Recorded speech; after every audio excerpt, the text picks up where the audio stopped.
Bonjour à toutes, bonjour à tous et bienvenue à notre Histoire en tête, l'émission de la Société historique de Montréal. Bonjour à tous et bienvenue à ce nouveau numéro de Notre Histoire en tête. Ici Martin Lavallée au micro et pour cette émission, j'ai le plaisir de recevoir l'historien Martin Paquet qui vient s'entretenir avec nous de son récent livre publié chez Boréal et qui s'intitule Sur la pratique de l'histoire. Alors bonjour Martin et bienvenue à l'émission. Bonjour Martin Lavallée. Alors vous êtes historien et professeur titulaire au département des sciences historiques de l'Université Laval.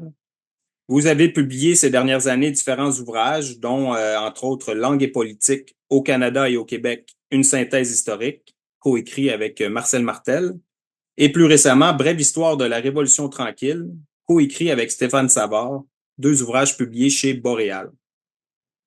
Alors, contrairement à vos ouvrages précédents qui se voulaient plus académiques, l'ouvrage qu'on va aborder aujourd'hui se veut un recueil de courts essais qui ont été parus ces dernières années dans différents médiums, qui sont toutes des réflexions personnelles sur votre pratique du métier d'historien et qui témoignent de votre conception de la discipline, votre conception de la chose historique. Alors, pourquoi Martin Paquet avoir senti le besoin de partager ses réflexions dans un ouvrage? Bien, ça fait 43 ans que je pratique de l'histoire comme étudiant, comme historien, ainsi de suite. Ça fait 35 ans que j'enseigne à l'université, bientôt 36. Et il me semblait important, avant de partir à la retraite, de pouvoir faire un rapport d'étape. Un rapport d'étape qui ramasserait l'essentiel de mes réflexions sur la pratique du métier, sur ce que j'entends comme histoire, comme ce que j'entends également comme mémoire, ce que j'entends sur la place que cette discipline-là occupe dans l'espace public. Et ça me semblait important parce que c'est le problème des termes qui sont plutôt indéterminés comme histoire. Histoire, ça veut dire bien des choses en tant que tel. Et lorsqu'on arrive pour parler justement d'histoire, il est important qu'on s'entende sur des principes, on s'entende sur des définitions importantes. Et c'est pour ça que ce rapport d'étape me semblait important d'être fait. Ça permettait justement de dire, voici ce que j'entends par l'histoire, voici ce que j'entends par la pratique de cette discipline. Je veux échanger avec mes concitoyens et mes concitoyennes sur cette question-là. Et en même temps, ça m'adresse surtout, parce qu'il y a une question de transmission du témoin, je m'adresse surtout, entre autres, à mes étudiants et à mes étudiantes que j'ai vus pendant plusieurs années et qui sont pratiques, chacun à leur manière, chacune de leur manière, ce métier. Ils peuvent le pratiquer dans l'enseignement, ils peuvent le pratiquer dans le journalisme, ils peuvent le pratiquer comme historien professionnel, ils peuvent être dans la fonction publique, ils peuvent être guides. Toute une série de métiers qui nous permettent de le mettre en action, justement, cette discipline intellectuelle. Une façon de réfléchir à la façon de la transmettre, cette En histoire effet. aussi au public. Est-ce que vous êtes inquiet pour l'avenir de la discipline? Est-ce qu'il y a une volonté là, à travers cette publication d'un ouvrage-là de dire qu'il y a peut-être des balises à mettre de l'avant? Il y a quelques années, il aurait dit oui, je m'inquiète. Parce qu'il y a plusieurs enjeux qui sont présents dans notre société, entre autres le statut de la vérité. Ça, c'est un élément qui est particulièrement mis en cause. On parle souvent de fake news, on parle souvent de vérité alternative, ainsi de suite. Et ça, mon métier est fondé sur de reconstituer la vérité du passé. Il y avait cette inquiétude-là que j'avais. Il y a aussi l'inquiétude, évidemment, concernant une question qui est très terre à terre, qu'on se pose souvent. À quoi ça sert de faire de l'histoire? Est-ce que tu vas avoir un bon emploi pour faire de l'histoire, ainsi de suite? Et il y a toute une dimension désormais où on insiste beaucoup sur l'application pratique là-dessus. Il y a quelques années, j'avais ces inquiétudes-là, mais je me trouve rassuré par la présence des historiens et des historiennes dans l'espace public, ou qui montrent justement que c'est pertinent. C'est pertinent pour la société, c'est pertinent pour la nation, c'est pertinent pour les individus, les citoyens, les citoyennes. C'est pertinent, ça leur donne un sens, ça leur permet d'avoir une perspective, ça leur permet de mettre en contexte, ça leur permet de bien comprendre. Et donc, les inquiétudes que j'avais il y a quelques années, c'est que ces inquiétudes sont pas mal résorbées, je dirais. Se sont dissipés. Évidemment, les historiens vont faire de l'histoire et les gens feront ce qu'ils veulent par la suite. Une fois que Martin Paquet ne sera plus de ce monde, eh bien, évidemment, il y a d'autres historiens qui vont prendre la place et qui feront de l'histoire à leur manière. Mais sauf que la discipline en tant que telle risque de demeurer. Mm-hmm. Alors, on va discuter de tout ça au cours de la prochaine heure ensemble. Et premièrement, allons-y avec la finalité de cette histoire-là. En partant de lectures que vous avez faites étant jeune sur le Bushido et entre autres l'art d'être un bon samouraï, vous faites un parallèle avec l'histoire et vous soutenez, et là je vous cite, qu'une discipline nécessite l'adhésion à des principes et elle vise ultimement une finalité qui dépasse l'individu. Alors, quelle est la finalité de l'histoire et quels sont les principes qui doivent guider ceux qui la pratiquent? Bien, je vais donner une réponse rapide et une réponse un petit peu plus longue. La réponse rapide, la finalité de l'histoire, c'est de comprendre. C'est comprendre le monde dans lequel nous sommes, de lui donner justement une perspective à travers le temps, de comprendre à partir des connaissances que nous avons du passé, notre monde contemporain, notre monde actuel, pour pouvoir mieux se projeter dans l'avenir. Bon, comprendre comment? Maintenant, il y a 3 dimensions à l'histoire. Je vais utiliser des termes savants ici.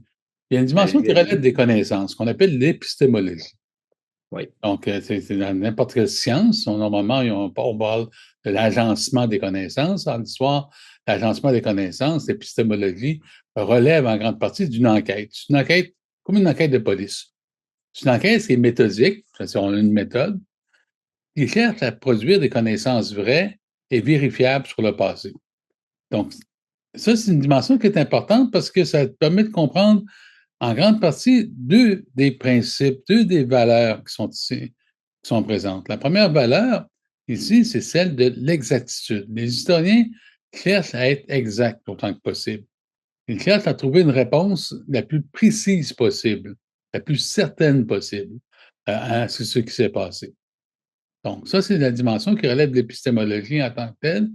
L'autre dimension qui est particulièrement importante, que je dirais ici, c'est les questions qui relèvent de la bonne foi.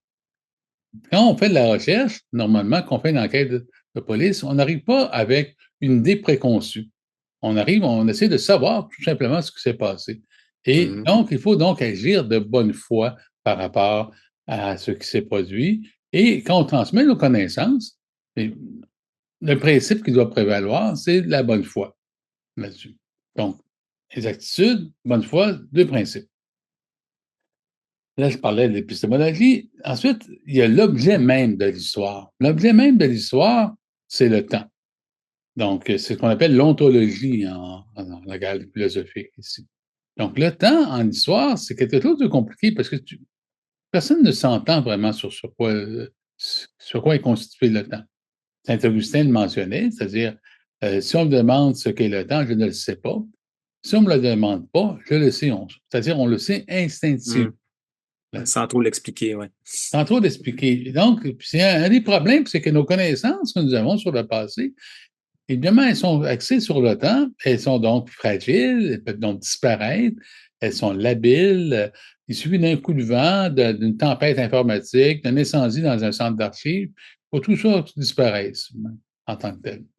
Donc, autant qu'en termes de principe, au début, nous cherchions les attitudes, le deuxième élément ici nous incite, en termes de principe, à insister beaucoup plus sur la prudence. Certes, on cherche à être certain, mais on est prudent dans ce qu'on avance. C'est plausible ce qu'on fait. Parce qu'on sait qu'en termes de temps, tout ça est très fragile. Il peut arriver une tempête, on est conscient des lacunes de l'information, on est conscient également des regards que nous pouvons avoir. C'est pour ça qu'on est aussi assez autocritique par rapport à cette question-là. Donc, il y a une question, je dirais ici, de prudence dans ce qu'on avance. Les historiens, d'ailleurs, ça agace beaucoup nos concitoyens lorsqu'ils nous demandent un avis. On est souvent très prudent. On insiste beaucoup sur les nuances. Et là, la plupart du temps, les gens veulent avoir des réponses claires et nettes. Mais on n'est jamais trop certain. Un autre principe qui relève du temps ici, c'est la bienveillance. Et parce qu'on sait que les connaissances qui ont été faites sur le passé, les traces qui restent du passé aussi, ce sont des traces qui s'évassent. ce qui s'efface assez rapidement. On est aussi soucieux de ce que nos prédécesseurs veulent nous transmettre. Donc, la bienveillance, c'est pas seulement une question d'être sympathique. Il y a des personnages dans l'histoire qui sont profondément détestables. Donc, ça, je les aimerais pas plus que les gens de l'époque les aimeraient, mais il faut quand même être juste dans notre appréciation et d'être bienveillant, de tenter de comprendre les motivations qui sont présentes. Et ça, c'est une dimension d'un principe qui est important. Donc, je parlais du principe ici de prudence et ensuite, je parlais du principe ici de bienveillance.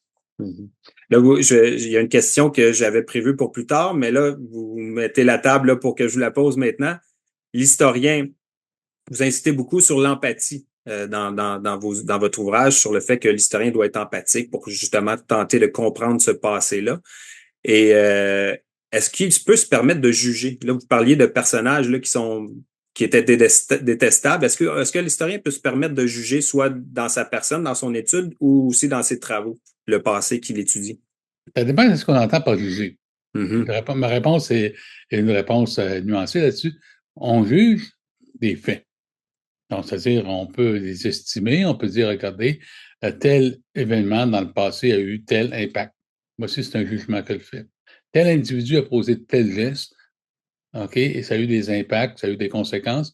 Voici le jugement qui est fait. Ça, c'est une chose qu'on fait parce que ça fait partie de la démarche scientifique. Mm-hmm. Cependant, le jugement de valeur, et là, c'est une autre chose. C'est-à-dire, le jugement de valeur, ça, c'est quelque chose qui est interdit, selon moi. Pourquoi? Parce que ça fausse la lecture que nous avons du passé. Nous avons tous des valeurs. Moi, j'ai des valeurs comme un Québécois, de la ville de Québec, je vis en 2026, je suis un homme, j'ai mon âge, j'ai mon expérience, et ainsi de suite. Donc, j'ai des jugements qui relèvent de mes valeurs ici. Alors, s'il arrive avec mes jugements de valeur, il m'est difficile justement d'établir un lien empathique avec les individus du passé parce qu'ils n'ont pas les mêmes valeurs que moi. Tout à fait, ouais. C'est assez difficile de comprendre, par exemple, quelqu'un qui vit, par exemple, au 17e siècle, qui vit dans un monde religieux, qui vit dans un monde confessionnel, il y a un rapport à l'environnement, il y a un rapport à la royauté, au monde politique, parce que ce sont des valeurs qui le modélaient à l'époque. Et s'il arrive avec mes jugements de valeur contemporains, ben, je ne peux pas comprendre tout simplement ce que cet individu au 17e siècle pouvait avoir.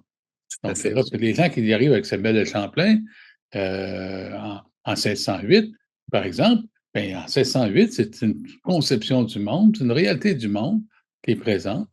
Et s'il arrive avec des jugements contemporains, eh bien, ça ne me permet pas de bien comprendre comment les contemporains de Samuel de Champlain concevaient leur monde. Donc, c'est anachronique, oui, tout à fait. C'est anachronique. C'est pour ça que se permettre de juger, c'est toujours un peu. Puis aussi, notre élément qui est dangereux dans le jugement. OK? C'est cette position de surplomb. C'est-à-dire, regardez, lancez plus. C'est un peu. Le sociologue français Pierre Bourdieu mentionnait l'avantage que les historiens avaient sur les sociologues, c'est qu'ils connaissaient la fin de l'histoire. Donc, c'est facile de faire un jugement qu'on connaît la fin de l'histoire. Exact. Okay? Donc, alors que lorsque vous vivez, par exemple, les auditeurs qui vivent actuellement en 2026, eh bien, ils ne savent pas de quoi l'avenir sera fait. Ils essaient d'agir autant que faire se peut, selon leurs connaissances, leurs expériences, et ainsi de suite. Or, cette position s'il arrive en disant, ben écoutez, j'ai un jugement de valeur, je l'interpelle, je ferai de la même manière qu'un historien de l'avenir ferait sur nous en disant, ben écoutez, là, mon Dieu, ces gens-là étaient un peu ignorants, ces gens-là étaient un peu aveuglés. Ils auraient dû faire ci ou ça. Ils auraient pu faire ça, puis ça ne donne pas grand-chose en histoire. Non, tout à fait. Donc, c'est un peu cette position de surplomb-là qu'il faut aussi éviter également. Vous faites une distinction fort utile aussi dans votre ouvrage entre l'histoire et la mémoire, hein, qui sont deux choses qui sont des fois un peu dans le discours public là, mélangées, on ne sait pas trop là, de quoi on parle exactement. Donc, qu'est-ce qui distingue les deux, l'histoire et la mémoire? Il y a ces deux registres différents. Premièrement, je dois dire, un élément qui est important entre histoire et mémoire, il n'y a pas un registre qui est supérieur à l'autre. La mémoire n'est pas supérieure à l'histoire n'est pas supérieure à la mémoire. C'est à peu près comparer des pommes et des oranges, selon moi. Ce sont deux fruits, bien sûr, mais ce ne sont pas les mêmes fruits là-dessus. Et donc, l'histoire, il y a une dimension qui est d'ordre justement scientifique. On essaie de poursuivre la vérité. C'est le registre de la vérité en tant que tel. Là. Donc, les historiens vont dire ceci est vrai et certains éléments sont faux, tout simplement. Donc, c'est un élément qui est particulièrement important là-dessus. Donc, c'est comme si une enquête méthodique qui cherche à reconstituer des connaissances sur le passé, donc qui sont vraies et vérifiables. Donc, c'est la vérité. La mémoire, c'est autre chose. La mémoire, c'est un sentiment. C'est un sentiment d'appartenance à une communauté qui a traversé le temps. Donc là, on est dans le registre du sentiment ici, mais on est plus précisément dans le registre de la justice. On tient à être reconnu. On tient que notre appartenance soit reconnue par soi et par les autres là-dessus. Et donc, la mémoire, ici, relève beaucoup plus du juste et de l'injuste. On parlait très souvent de juste mémoire, d'ailleurs, pour ce faire. Et c'est pour ça que la matière de la mémoire est une matière qui est sensible, qui est une matière qui nous fait réagir fortement là-dessus. Parce que, justement, ce sont des éléments qui relèvent de notre sentiment. Ça vient nous toucher personnellement. Donc, ce sont deux registres qui sont différents ici. Ça ne veut pas dire que la mémoire est supérieure à l'autre. La mémoire est quelque chose de particulièrement important dans nos sociétés. C'est ça qui nous permet à nos communautés, à notre nation, à notre classe sociale, au groupe dans lequel on appartient. Il y a toute une série de mémoires collectives ici qui sont présentes. Ouais. Mais ces mémoires collectives-là, on peut dire que c'est vrai ou c'est faux, parce que je dirais que c'est pas pertinent. On va dire c'est juste ou c'est injuste. Et ça, c'est la grande distinction à faire là-dedans. Ce sont deux registres qui sont assez complémentaires. C'est ça, parce que la mémoire puise à l'histoire, dans le fond. Elle puise ce récit-là qui se fait d'un sentiment d'appartenance. La mémoire puise à l'histoire. Puise à la vérité historique. Et l'inverse est aussi vrai. Parce que regardez, les historiens, ils ne vivent pas dans des cages de verre, là. Ils ne vivent pas dans une tour d'ivoire. Très souvent, les éléments qui relèvent de la mémoire collective vont interpeller les historiens. Et là, ils vont faire leur recherche là-dessus. Donc, ce sont deux domaines dans lesquels l'un féconde l'autre, ici, mais ce ne sont pas du même registre. Mais c'est comme les pommes et les oranges. C'est leur finalité, dans le fond, qui serait différente. Hein? L'histoire, on cherche la vérité scientifique, alors que la mémoire, c'est un récit collectif, comme vous avez dit, là, pour créer une appartenance à... Peut-être pas tant un récit qu'un sentiment. C'est un sentiment qui nous permet de... puis c'est un sentiment qui est légitime. Ça, il faut bien le mentionner. Les gens... Moi, je vis dans une ville, la ville de Québec, où la mémoire est partout. La mémoire est partout. Je sors, il y a 225 monuments qui ont été faits un peu partout. Le nom des rues, les lieux historiques, les fameuses plaines d'Abraham, le vieux Québec, ainsi de suite. La mémoire est vraiment partout à Québec. Elle est omniprésente à Québec. Et je ne dirais pas dire que c'est faux, parce que ça n'aurait pas de sens. Mes concitoyens ont raison de se reconnaître là-dedans. Et moi-même, j'ai raison. Donc, si vous me parlez, par exemple, de la mémoire des Nordiques, je dois réagir fortement. Bon, c'est un exemple. OK? Donc, mais c'est tout à fait légitime, pas comme pour les gens qui ont la mémoire du Canadien également. Donc, mais ce n'est pas... c'est ce qui nous permet de donner du sens à notre réalité auquel nous appartenons. La mémoire relève de cela en grande partie. Et ce sens-là, c'est pas rien qu'un sens actuel. C'est pas seulement que la saveur du mois ou le goût du jour. Là.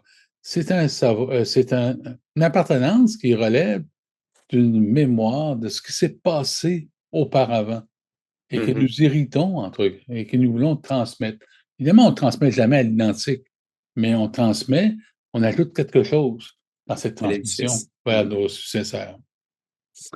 Et devant cette différence entre histoire et mémoire, l'historien, vous mentionnez dans votre ouvrage, vous l'avez fait référence vite tout à l'heure, l'historien doit parfois être un rabat-joie, n'est-ce pas? Hein? En ce sens que la mémoire, des fois, elle tend, surtout dans le discours public, dans les médias, je dirais, on tend à exalter un peu trop soit le passé ou des fois à trop le noircir, le dépeindre trop sombre. Et l'historien est parfois celui qui doit tempérer, qui doit apporter des nuances à ce discours-là. Alors, vous l'expliquez bien quand vous faites référence, par exemple, à votre voisinage dans votre quartier, qu'il y a des attentes envers vous, qui êtes historien et que vous sentez des fois que vous décevez. Alors, est-ce que c'est le lot de l'historien d'être parfois rabat-joie? Oui, en effet, Mhm. parce que nous sommes des gens qui cherchons à être certains aussi. Et Ouais. donc, lorsque notre connaissance est certaine, et bien en même temps, cette certitude est contrebalancée par notre prudence là-dedans. Donc, les réponses ne peuvent pas être simples. Elles sont Mhm. toujours complexes. Et plus que ça, les historiens aiment bien parler du contexte. Ça, c'est une chose qui est particulièrement importante. Nous Ah ouais. disons, bon, regardez, pour comprendre les individus qui ont vécu, je sais pas moi, au début du 19e siècle, OK? À l'époque des patriotes, par exemple. OK? Donc, à l'époque des patriotes, on va dire, ben, ce n'est pas notre monde contemporain, c'est le monde du début du 19e siècle. Là, on va retracer le contexte, on va Mhm. donner des éléments pour nous permettre à à nos concitoyens de mieux se situer, d'avoir une meilleure perspective là-dessus. Et là, c'est nécessairement décevant parce que vous avez des gens qui Mhm. se sont dit, bon, moi, je vais avoir une réponse rapidement, là, une réponse simple. Courte et simple Courte qui et résume tout, simple, là, est-ce que ouais. oui, ça s'est passé? Non, ça s'est pas passé. Ou est-ce que je me trompe? Ainsi de suite. Et ça, c'est les historiens jouent un peu le rôle pour puis ça, c'est un rôle qui est imposé parce que les historiens sont très mal à l'aise par rapport à ça. C'est un peu de rubber stamping, c'est-à-dire on essaie Ouais. faut utiliser un anglicisme. C'est-à-dire, on est là pour donner la qualité histoire. Voici, vous avez un certificat histoire, c'est assuré, voilà, c'est l'interprétation que je vous donne, euh, c'est un saut de qualité, comme on dirait, Exact. là-dedans. Ah! C'est une grosse Moi, responsabilité en même temps, là. c'est ça. Donc, les historiens et les historiennes, ce ne sont pas des gens qui aiment ça donner des sauts de qualité, parce qu'ils savent très bien que leur matière sur laquelle ils travaillent, ben, on risque de découvrir un nouveau fonds d'archives, on risque d'avoir une nouvelle perspective, d'avoir un livre qui aura été fait, qui va engendrer un débat, ainsi Mhm. de suite. Puis là, donc, le saut de qualité qu'on donne risque d'être périmé assez rapidement. Donc, c'est pour ça que La prudence dont vous faisiez mention tout c'est à l'heure. la question de la Mhm. prudence. Exact. On est toujours très prudent là-dedans. Et donc, ça, évidemment, mes concitoyens lorsqu'ils s'attendent à avoir une réponse claire et définitive, eh bien, ils sont toujours un peu déçus. Et Ouais. puis moi, de mon côté, je suis un peu déçu parce que je pensais fournir des éléments de compréhension sur le passé. Puis, ben, c'est pas ça que mes concitoyens veulent. Donc, des fois, notre dialogue entre concitoyens et historiens s'en trouve un peu insatisfaisant là-dessus. Exact. Consacrer un chapitre à ces institutions importantes qui préservent et gèrent la matière première des historiens. Là, on parle des musées et des centres d'archives. Alors, pouvez-vous nous parler brièvement de la vocation et du rôle important que jouent ces institutions-là dans nos sociétés? Ah, bon, je vais parler plus particulièrement des archives. Mhm. Les archives Principalement. euh, ont plusieurs vocations là-dessus. C'est pas seulement qu'un dépôt dans lequel on donne des documents, et là, on a l'impression que ce sont des personnes âgées qui font de la généalogie, qui vont là. Il y a Ouais. toujours une forme de caricature qu'on entretient en tant que telle. Les archives, ce sont des lieux dans lesquels les concitoyens décident de faire mémoire, de conserver une trace du passé là-dessus. Mhm. Et pourquoi? Parce que ces archives-là leur permettent de se prolonger dans l'avenir. Et ça, c'est un élément important. Donc, lorsque vous avez des centres d'archives, ces centres d'archives-là, c'est pas seulement tant pour conserver le passé que pour assurer un sens au présent et se prolonger dans l'avenir. Et ça, c'est quelque chose de particulièrement important. Je vais te donner un exemple parce que j'ai vécu quelques années en Acadie. C'était le centre d'études acadiennes à Moncton, l'Université de Moncton, qu'on appelle Ouais. aujourd'hui le centre Anselme Chiasson. Eh bien, ce sont des Acadiens qui se sont donnés justement à ce centre-là. Ils ont ramassé des documents un peu partout. À l'origine, ils se sont donné un lieu pour faire cela. Ils ont embauché des spécialistes dans le domaine, des gens qui font de la gestion de documents, qui font du traitement des documents, ainsi de suite, et ils le mettent en valeur. Ils ont entretenu des liens également avec d'autres centres d'archives ailleurs dans le monde qui leur permettent d'échanger de l'information, de constituer des collections, de rassembler des fonds. Et là, ça leur permet d'offrir des services non seulement aux historiens, mais à tous leurs concitoyens. Donc, quand j'étais à Moncton, les gens qui consultaient le centre d'archives en Saint-Michel-Son, c'était pas seulement que des gens comme moi qui étaient historiens, mais il y avait des journalistes, il y avait des gens qui travaillaient dans le domaine des assurances, il y avait des gens qui travaillaient dans le domaine des étudiants, il y avait enfin, bien des gens. C'est accessible pour tous les citoyens, là, en C'est principe. pour tous les citoyens. Et donc, les archives ici jouent un rôle important d'enregistrement. Ça leur permet, quand on enregistre l'information, ici, à la manière de ce qu'on fait actuellement avec l'émission de radio, on enregistre les données et pour éventuellement être transmises à d'autres personnes. Eh bien, c'est un élément fondamental ici qui leur permet de donner une vie sociale à ces documents-là. Ils ne sont pas dans votre grenier, ils sont disponibles à tout le monde et ces gens-là peuvent par la suite comprendre plus facilement, avoir un accès privilégié à leur passé pour mieux leur faire comprendre par la suite. Mm-hmm. Donc, c'est les gardiens des traces important là, ici. Les gardiens des traces du passé. Oui, mais plus que les gardiens des traces du passé, c'est aussi des gens qui transmettent ces traces du passé vers l'avenir. C'est-à-dire, c'est pas seulement un travail de conservateur ici pour conserver. La dimension des archives ici, c'est aussi de les mettre en valeur. Et les mettre en valeur, ça leur permet justement, ça nous permet, nous, comme historiens actuels, mais dans 100 ans, dans 150 ans, dans 200 ans, il y aura d'autres historiens qui vont venir qui vont venir consulter ça. Et ce qui cause un gros problème également, parce que là, je vais déborder un peu. Nous pensons produire beaucoup d'informations actuellement, mais ces informations-là, elles sont très fragiles. Autant que les documents au Moyen Âge, on sait qu'ils sont assez rares, ainsi de suite, mais ces documents-là se maintiennent encore. On a encore des parchemins, des papiers, ainsi de suite. Tout ce qui est numérique, désormais, il suffit d'une tempête magnétique pour que ça soit effacé. Oui, tout à fait. Donc, et il suffit d'avoir un nouveau logiciel qui n'est pas capable de comprendre, puis cette information-là est désormais inaccessible. Donc, un des enjeux importants que nous avons actuellement, c'est vraiment celui de la conservation de l'information. Parce que cette information-là, dans 100 ans, risque de plus être disponible. Le stockage matériel. En effet. Et numérique aussi. Donc, très intéressant, Martin Paquet. Et c'est déjà l'heure, avec tout ça, de notre pause musicale. Une pause musicale avec une mélodie choisie par vous, composée par Lewis Dice et qui s'intitule Oiseau de paradis. Alors, on écoute ça et on se retrouve tout de suite après.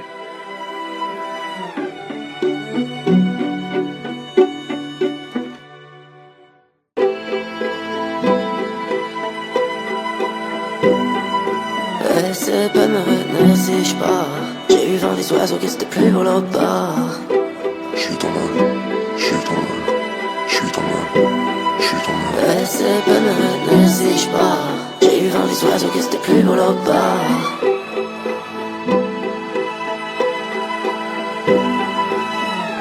Maintenant coming back on part. Maintenant coming back on part.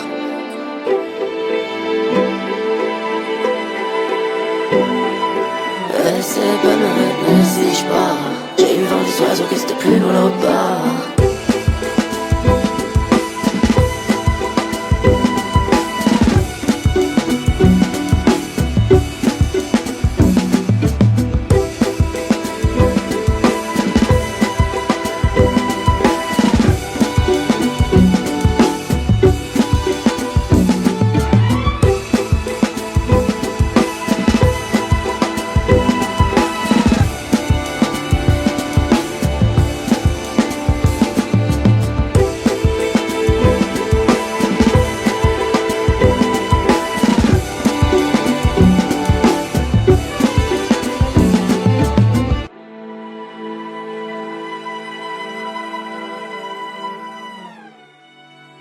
Alors, rebonjour à tous. Nous sommes de retour avec Martin Paquet pour discuter de son ouvrage Sur la pratique de l'histoire, publié chez Boréal.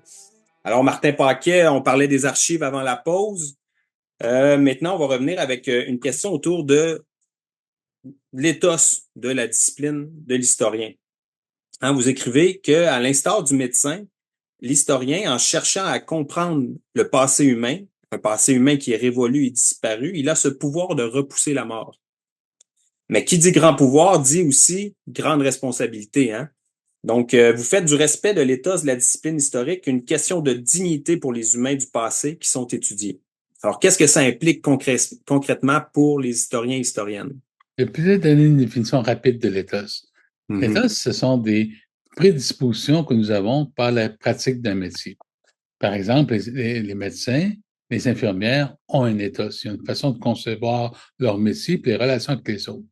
Nous, comme historiens, nous avons un éthos, nous avons une façon de concevoir qui est inculquée grâce en partie à notre apprentissage, par notre métier, par notre expérience du terrain par rapport à ça. Donc, c'est très similaire au métier de médecin, le métier d'historien, parce que les médecins cherchent à repousser les frontières de la mort. Guérir, c'est une chose qui est importante pour les médecins. L'art est long, puis la vie est courte aussi en tant que telle. Et on est très sensible, justement, à assurer un corps sain et un corps qui va vivre au-delà de la mort. Nous savons, comme historiens, par contre, que nous mourrons tous un jour. Parce que notre terrain d'enquête porte sur des individus qui ont vécu, puis qui n'existent plus maintenant. Donc, déjà là, c'est une façon, pour reprendre un peu le terme de l'historien Jules Michelet au 19e siècle, Jules Michelet parlait justement de la capacité de l'historien de faire une résurrection, de faire renaître les individus en tant que tels. Mais évidemment, ils ne renaissent pas de manière similaire, ils renaissent dans notre esprit, ils renaissent parce qu'on les évoque, parce qu'on a constitué, on a ramassé des notes, on a ramassé des données, on a des sources qui nous permettent d'affirmer qu'ils ont vécu de cette façon. Et donc, c'est un élément qui est important ici, c'est de les faire renaître en tant que tels. Mais on ne les fait pas renaître tout à fait n'importe comment. Parce que l'expérience humaine, elle est unique. Nous tous, depuis l'origine de l'humanité, nous avons tous, comment dire, une façon de voir le monde, un rapport au monde qui est particulièrement important. Nous avons un caractère unique en tant que tel. Et il est important ici, lorsqu'on fait renaître des poussières du passé des individus, de respecter ce qui constitue le caractère unique de ces êtres humains. Ce caractère unique, bon, c'est le philosophe allemand Immanuel Kant qui en a parlé, c'est la question de la dignité. La question de la dignité humaine. Chacun d'entre nous avons le droit d'être reconnus dans notre dignité parce que nous sommes des êtres humains. Et ça vaut pour nous qui vivons actuellement, ça vaut pour ceux et celles qui vivront dans l'avenir, mais ça vaut surtout pour ceux et celles qui ont vécu dans le passé. Donc, lorsque nous reconstituons le passé là-dedans, les individus qui ont vécu, il faut rétablir leur dignité. Ce ne sont pas des objets. Ce ne sont pas des objets qu'on inscrit dans un récit. Ce ne sont pas des données statistiques neutres, et ainsi de suite. Bien sûr, on a peut-être peu d'informations sur eux, mais ce sont des gens qui ont laissé une trace de leur dignité humaine passée et que nous tentons de reconstituer en tant que tel. Et évidemment, ça fait partie de notre travail. Nous tentons d'avoir le plus possible d'informations sur ces individus pour reconstituer cette dignité humaine passée. Sinon, bien, nous ne sommes pas mieux que des gens qui vont instrumentaliser les individus, qui vont instrumentaliser, ils vont en faire des objets qui vont insérer dans un récit, qui vont insérer dans une idéologie, qui vont insérer, qui ne tiendront pas compte de leur caractère unique. Et c'est un élément que les historiens, les historiennes sont particulièrement sensibles. On va y arriver bientôt. On va y arriver bientôt à ces risques d'instrumentalisation de l'histoire à différentes fins. Avant, j'aimerais aborder un point que vous soulignez dans votre ouvrage. Vous soulignez cette discussion avec l'historien Wendat Georges E. Sioui, selon vos dires, qui vous a décontenancé, hein, à l'effet que M. Sioui aurait dit qu'à l'effet que les non-autochtones ne pouvaient pas produire une histoire autochtone qui soit objective et scientifique. Hein, ce point de vue, bon, bien sûr, va à l'encontre d'une certaine conception de la méthode historique, de la méthode scientifique en histoire, hein, qui veut que n'importe quel être humain puisse aborder tous les objets, s'y soumet rigoureusement tous les objets d'étude. Donc, est-ce que certains objets d'étude en histoire, selon vous, peuvent être réservés spécifiquement à certaines catégories de chercheurs? Je ne pense pas que les objets d'histoire sont interdits à la recherche historique. Okay? Que certains terrains d'enquête, on ne peut les fouler en tant que tels. Je pense que, par contre, il faut tenir compte des perspectives qui sont avancées. Pourquoi? Parce que ces perspectives qui sont avancées nous obligent d'avoir un regard plus diversifié sur le passé. Et nous obligeant d'avoir un regard plus diversifié, ces perspectives-là, elles peuvent être vraies, elles peuvent être fausses, mais elles nous permettent d'enrichir notre pensée, de dire, bon, regardez, le regard que Lord Sioui, par exemple, a sur l'histoire autochtone me permet d'enrichir ma compréhension de la question autochtone du passé. Et ça ne veut pas dire que je suis d'accord, ça ne veut pas dire qu'il y a gré, mais ça veut dire que tout simplement, l'en tient compte lorsque je fais mon travail. Et ça vaut pour toute perspective en histoire des femmes. Je ne suis pas une femme, donc lorsque je parle des femmes, il faut que je tienne compte justement de ce regard qui n'est pas le mien en tant que tel, mais qui va me permettre d'enrichir mes perspectives par rapport à ça. Donc, c'est très similaire. Regardez, quand je parlais des arts martiaux, là. Les arts martiaux, ce sont des arts qu'on pratique en situation où très souvent, la force de l'autre et notre faiblesse peuvent se transformer.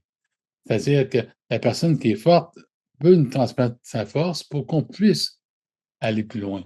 Un transfert d'énergie, là, oui. Un transfert d'énergie là-dessus. Et le terme est approprié là-dedans. Donc, c'est un peu de cette façon-là que je vois les choses. Ça ne veut pas dire que je suis. Il y a évidemment, dans le cadre d'une discussion, il y a toujours des points sur lesquels on peut être en désaccord là-dedans. Mais si je le rejette d'emblée, à ce moment-là, c'est que je ne me sers pas de la force de l'autre. Et je ne me sers pas de la force de l'autre et je tronque mon argument, je tronque mon interprétation que je peux tirer du passé. J'essaie d'avoir quelque chose de plus global possible. C'est une question qui est quand même qui touche quand même l'actualité un petit peu dans la discipline. Et puis c'est ça, je voulais avoir votre point de vue là-dessus. Dans le fond, ce que je comprends bien, c'est que vous trouvez pas qu'une discipline puisse être réservée à une catégorie de chercheurs, mais par exemple, il ne faut pas non plus ne pas tenir compte de certaines sensibilités ou certaines tout en tenant compte, là, c'est ça, je comprends. Là. C'est plus qu'une question de sensibilité. Je dirais aussi qu'il y a des perspectives, ils ont des logiques.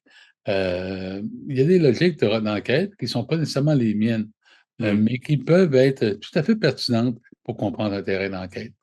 Je vais donner un exemple très simple. Moi, j'ai été formé à une époque où on ne faisait pas d'enquête orale. On ne faisait pas d'enquête orale. On disait, bon, l'enquête orale, c'est pas.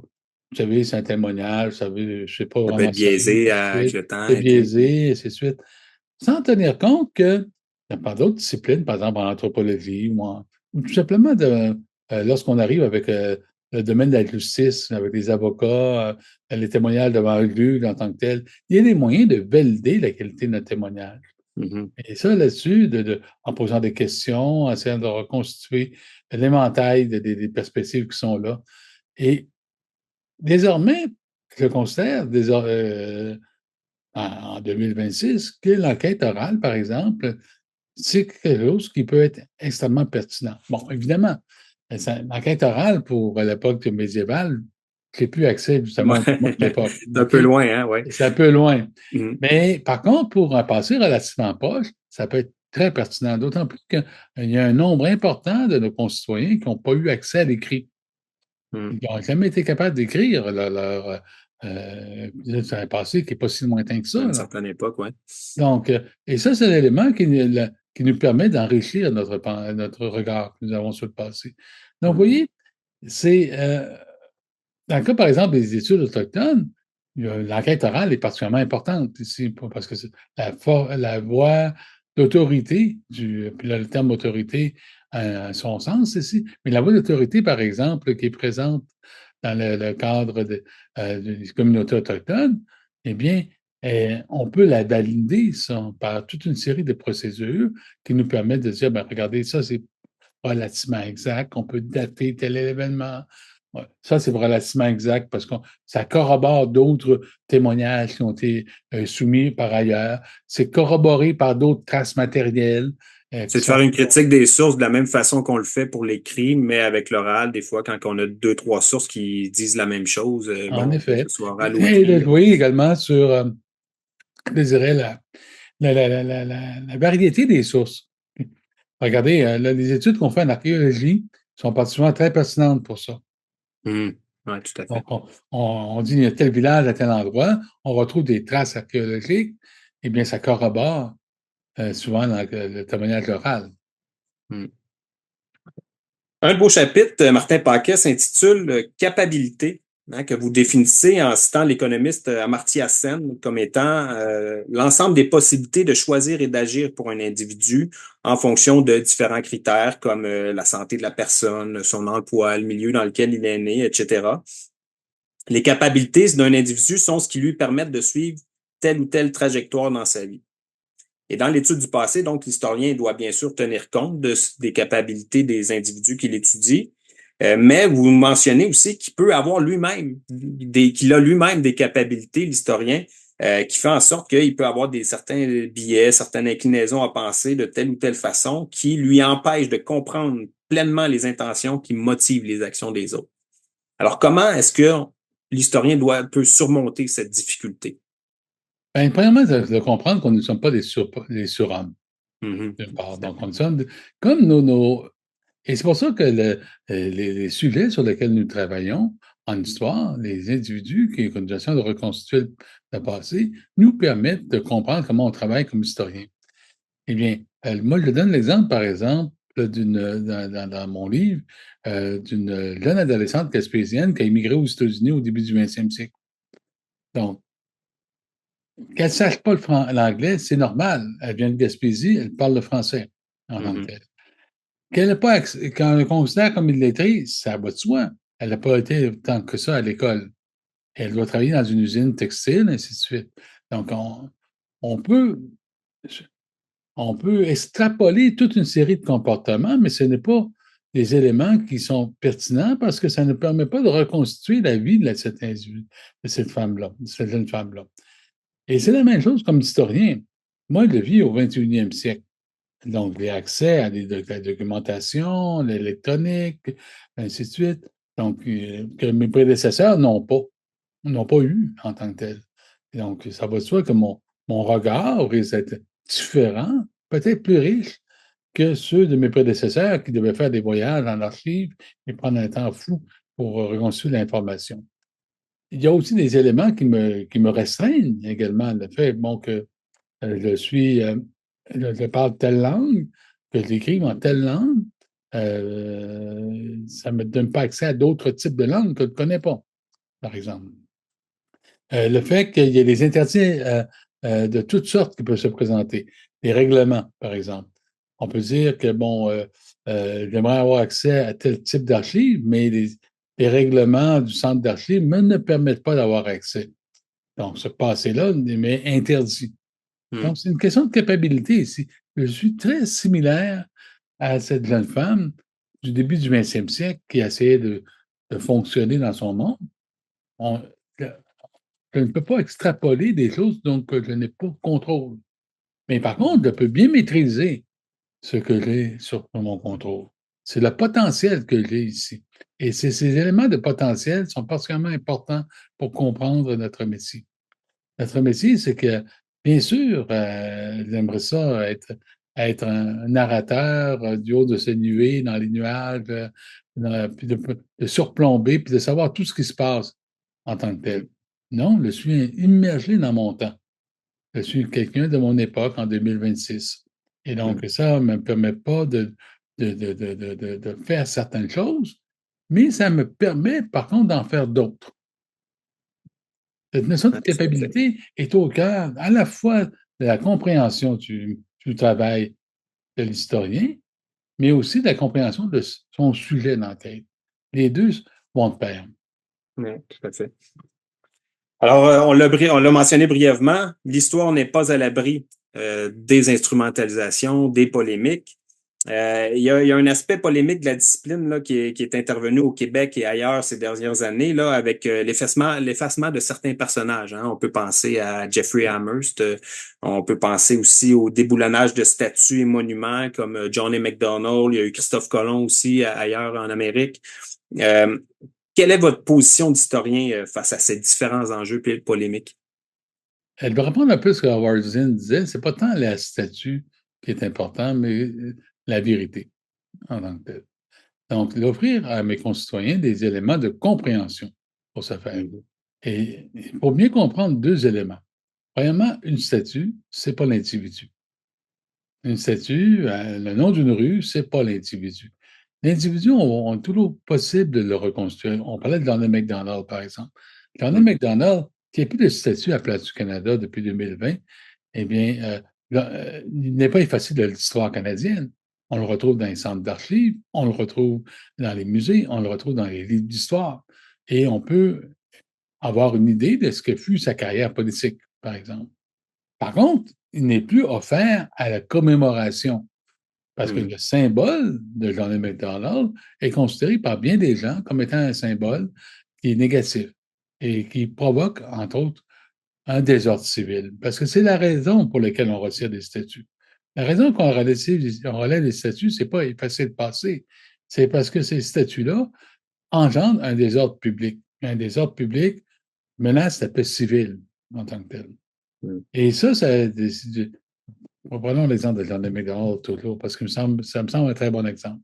OK? Parce qu'en 1895, lorsqu'on installe la statue de John A. Macdonald à la place, qui est actuellement à la Place du Canada à Montréal, eh bien, il y a des opposants, dès à l'époque, qui sont contre. Il y a les libéraux qui sont là, qui disent on ne doit pas commémorer un conservateur. Il y a des nationalistes canadiens-français qui disent regardez, c'est le gars qui a pendu Louis Riel. Et donc, déjà là, dès 1895, il y a une résistance qui est présente. En 1992, il y a les indépendantistes québécois qui l'ont décapité. Au moment du. Le contexte, c'est au moment de l'après de Lac-Meech, et ainsi de suite. Là, on se dirige vers le référendum de la souveraineté partenariat. Et donc, le symbole est perçu comme un symbole colonialiste, ainsi de suite. Mais on le remet encore en place. Dans les années 2020, et là, à ce moment-là, c'est les militants autochtones qui disent, ben regardez, John A. Macdonald, ce qu'il a fait pour les Autochtones, c'est particulièrement délétère. Et donc, c'est une raison pour qu'on le retire. Donc, on est contre ces statuts-là. La Ville de Montréal a fait un choix de retirer la statue parce que constamment, c'était un lieu qui provoquait du désordre. Et ça, c'est un élément qui joue pour beaucoup, je dirais, dans le maintien ou non des statues. Par contre, il faut comprendre aussi les personnes qui tiennent à garder la statue. Ce ne sont pas nécessairement des gens qui sont en faveur de John A. Macdonald. Mais John A. Macdonald appartient au quotidien de ces gens-là. C'est un repère. Donc, souvent, les gens peuvent dire, par exemple, bon, on se réunit en dessous de la statue de John A. Macdonald. Là, il y a plus de statues. Bon, c'est un lieu, un repère pour pouvoir se situer. Il y a aussi une crainte également qui est présente en disant si on commence à voir John A. Macdonald, ben là, c'est la pente glissante. Il risque d'avoir d'autres cas dans le passé qu'on va vouloir déboulonner. Et ça, c'est particulièrement présent ici. Dans une ville comme Québec, par exemple, tantôt, il y a 225 statues. Il y a une réflexion dans la ville de Québec en disant, bon, regardez, ce qui s'est produit pour McDonald's peut se produire à Québec. Quel statut on peut trouver des côtés sombres à chaque personnage du passé. On peut trouver des côtés sombres à chaque personnage. D'où l'importance de réfléchir quand on fait des statuts. Quand on met des statuts, on fait la commémoration, ainsi de suite. Alors, il est important d'avoir des symboles qui ne sont pas nécessairement des causes publiques et de désordre public. Qui sont pas puis il faut réfléchir, il faut bien se documenter auparavant. Ça, c'est le travail des historiens. Exact, c'est ça. Le rôle des historiens là-dedans, c'est de documenter tout ça, là. de documenter tout ça en disant, regardez, il y a un risque. Il y a quelques années, il y avait l'histoire de Claude Luttra qui a levé Oui. pour beaucoup. De cette Claude Luttra, il y a eu une réaction populaire qui disait, ben, écoutez, c'est un grand cinéaste, ainsi de suite. Donc, il y a plusieurs noms de rues, il y a des monuments qui ont été mis, ainsi de suite.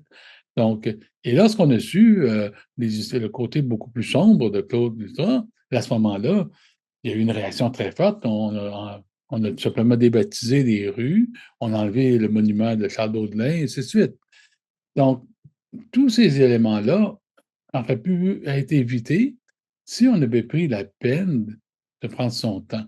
Si on avait pris la peine de se documenter, de vérifier comme il faut ce qu'il en est, de voir si le personnage correspond à ce qu'on veut commémorer. Et ça, c'est le travail des historiens. Donc, c'est beaucoup plus, ici, je dirais, la question du déboulonnage, c'est beaucoup plus, je veux dire, un appel aux historiens pour dire, ben, regardez, ben, fournissez-nous des informations, fournissez-nous une mise en perspective, évitons de faire des erreurs autant que faire se peut. Et c'est là qu'on voit aussi ce qu'on disait tout à l'heure, le côté rabat-joie de l'historien, c'est que là, les lieux de mémoire, les objets de commémoration comme les statues, ce que Pierre Nora appelait des lieux de mémoire, ça relève de la mémoire et non pas de l'histoire en tant que telle. Et donc là, c'est là que l'historien, là-dedans, lui, qui doit être plus nuancé, qui doit tempérer, et ça prend du temps, des fois, comme vous dites, il faut documenter tout ça, il faut aller chercher et tout. Donc, Donc, ça prend du temps, puis évidemment, très souvent, on n'a pas le même horaire, on n'a pas le même calendrier de production que les responsables politiques. Lorsqu'on veut, par exemple, le donner un exemple concernant la Ville de Québec, lorsqu'on a conçu le centre Vidéotron, on a installé des statues, justement, aux joueurs de hockey qui sont là. Et là, c'est un projet d'art public, ainsi de suite. Ça a provoqué beaucoup de réactions dans la ville parce qu'il fallait choisir, d'une part, qui on commémorait, et ensuite, le modèle qui était là, les types de statuts qui ont été mises, ont fait réagir beaucoup en tant que tel. Mais c'était une posture qui était correcte parce qu'on a pris la peine de consulter mes concitoyens à Québec en disant est-ce que Peter Stastny doit être commémoré? Est-ce que Guy Lafleur doit être commémoré? Est-ce que Jean Béliveau doit être commémoré? Donc, Alain Côté. Donc, ce sont des. Puis ensuite, il y a eu des projets, on a soumis les projets de statuts et les gens pouvaient se prononcer là-dessus. Et donc, okay. Les statuts maintenant sont là, ne sont pas, sont des hommages rendus à ces joueurs de hockey qui sont particulièrement importants, mais qui ne se causent moins bien sûr, il y aura toujours des gens qui vont dire, bon, je n'aime pas ce statut-là parce que ça ne correspond pas à mes goûts, mais cependant, ils vont reconnaître le symbole rassembleur de ces statuts-là. Et ça, on a pris du temps, tout simplement. Voilà. Alors, le temps file. On est déjà rendu. Je vais y aller avec ma dernière question. Martin Paquet, si vous pouvez répondre ça en 1 ou 2 minutes. Il y a un passage qui a retenu mon attention particulièrement dans votre ouvrage, à la page 12, lorsque vous affirmez, et là, je vous cite, « Mon regard sur le monde se fonde sur les perspectives acquises par la pratique de ma discipline. Peu importe où je me trouve dans le monde, je cherche à comprendre l'histoire des lieux et des gens qui y vivent en me documentant et en faisant preuve d'esprit critique. » Fin de la citation. Alors, à la lecture de ce passage, je suis tout à fait d'accord et je partage ce côté esprit critique-là qui est important. Mais j'ai pas pu m'empêcher de me dire, est-ce que c'est pas là ce que devrait être la démarche de chaque citoyen, de chaque personne dans la société, hein? À l'heure où on a beaucoup de désinformation, ce qu'on appelle les fake news et tout ça, est-ce qu'on ne devrait pas enseigner la méthode historique à l'école, Martin Paquet? Ah, ben écoutez, moi, tout à fait d'accord pour enseigner la méthode historique à l'école. Mais comment on enseigne les arts martiaux, je vous dirais? OK? C'est-à-dire, les arts martiaux, vous n'êtes pas l'aspect de sécurité publique, vous n'êtes pas nécessairement quelqu'un qui va être un karatéka, qui va être un judoka, qui va faire de cette discipline-là un gagne-pain. C'est une façon de voir le monde. C'est une façon de voir le monde. Donc, évidemment, lorsqu'on enseigne l'histoire puis la méthode historique dans nos écoles, je ne pense pas que tous mes étudiants, par exemple, sont devenus des historiens qui vivent de l'histoire comme métier. Ils vont vivre comme journalistes, ils vont vivre ils vont travailler dans des boutiques, ils vont travailler comme dans le secteur public, ont un inventaire de métiers. Il y a des gens qui sont dans l'armée, et ainsi de suite. Mais c'est des gens qui ont, comme on a un art martial, on a des réflexes, on a une façon de fonctionner également. On a cet esprit critique, cet esprit de la nuance, cette bienveillance, ce respect de la dignité humaine. Eh bien, ce sont tous des éléments qui participent du métier d'historien. Eh bien, merci beaucoup, Martin Paquet. C'était très intéressant, très stimulant, toutes ces réflexions autour de l'histoire et de sa pratique. Alors, je rappelle le titre de votre ouvrage sur la pratique de l'histoire, de courts essais qui se lisent très bien, qui sont accessibles aussi pour tous qui s'intéressent à l'histoire et à cette discipline. C'est disponible, c'est encore en librairie, ça a été paru chez Boréal. Donc, voilà, merci beaucoup de votre temps, de cette heure passée ensemble. Martin Paquet, ça a été un plaisir et puis au plaisir de se rencontrer. C'est un plaisir partagé également. Merci beaucoup. Au revoir à nos auditeurs. C'était Martin Lavallée au micro de Notre Histoire en tête.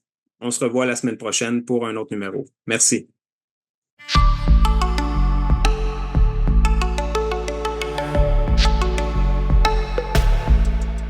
Nous en sommes maintenant à la fin de cette émission. Vous pourrez la retrouver sur le site de la Société historique de Montréal, à l'onglet Émissions de radio ou sur notre chaîne YouTube. Nous vous invitons, si ce n'est déjà fait, à devenir membre de la Société historique de Montréal, ce qui nous permet de produire ces émissions. Alors, merci de nous avoir écoutés et à la prochaine.